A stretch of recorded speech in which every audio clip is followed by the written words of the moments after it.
All right, we need to talk. We're going to dive into an uncomfortable truth that most traders spend their entire careers trying to ignore. It's the real reason why even the most perfect-looking trading signals can, and often do, lead to absolute disaster.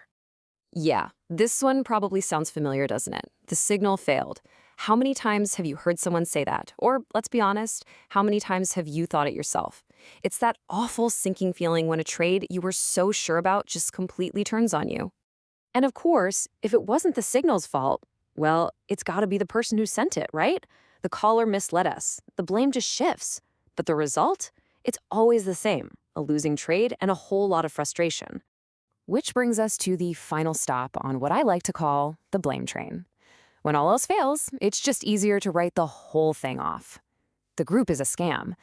It's a common reaction. It's a defense mechanism, really. But today, we're going to look a lot deeper. Okay, and this is where things might get a little uncomfortable. We're going to make a big pivot here and ask a really tough question. What if all that finger pointing is aimed in the completely wrong direction? What if the problem is actually a lot closer to home? So to get to the bottom of this, we first have to completely blow up the common idea of what a trading signal is supposed to be. Because honestly, most traders have this fundamentally wrong. Let's just get this out of the way right now. A signal is not magic. It's not a crystal ball. It's not some secret code that unlocks the market's future. It's just not. And it is absolutely not a guarantee. It is not a promise of profit. Every single trade you ever take has risk, and no signal, I don't care how good it looks, can ever eliminate that. Now, this one is maybe the most important of all. A signal is not a substitute for skill. You cannot just outsource your own development as a trader. It can't replace your need for discipline, for a plan, for actual real skill. So if it's not all those things, what is it? Well, it's actually incredibly simple. A signal is only an idea. That's it. It's a hypothesis. It's a potential setup that somebody spotted that might be worth looking at. It's just an idea. And here's the dangerous part. When you take that idea, even a brilliant idea, and you put it in the hands of someone who doesn't have a plan or structure or discipline, well, you've got a financial accident that's just waiting to happen.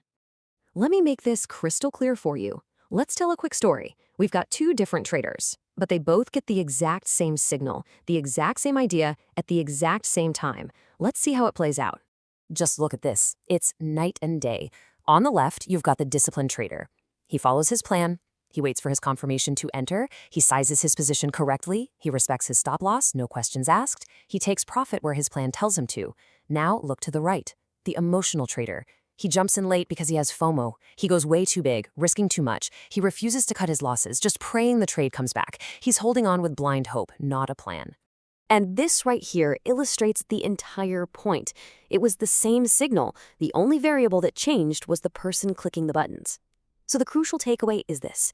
Signals don't determine profitability. Trader behavior does.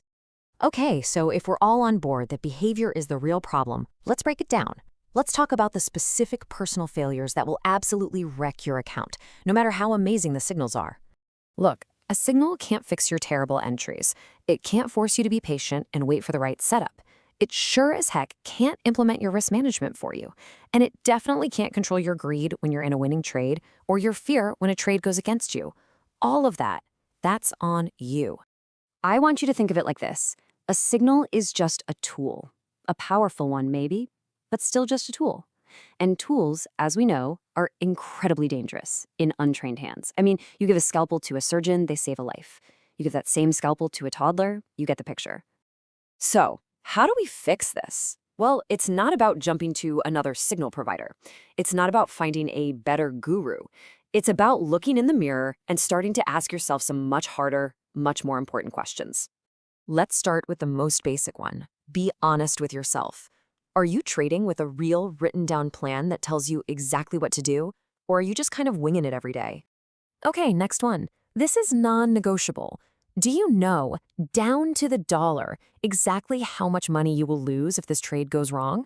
If the answer is no, or kinda, then you're gambling, my friend. You're not trading. How about this? Do you have a defined, repeatable set of rules that must be met before you even think about entering a trade? Or are you just clicking buy because a candle looks big and green? And just as important as getting in, how do you get out?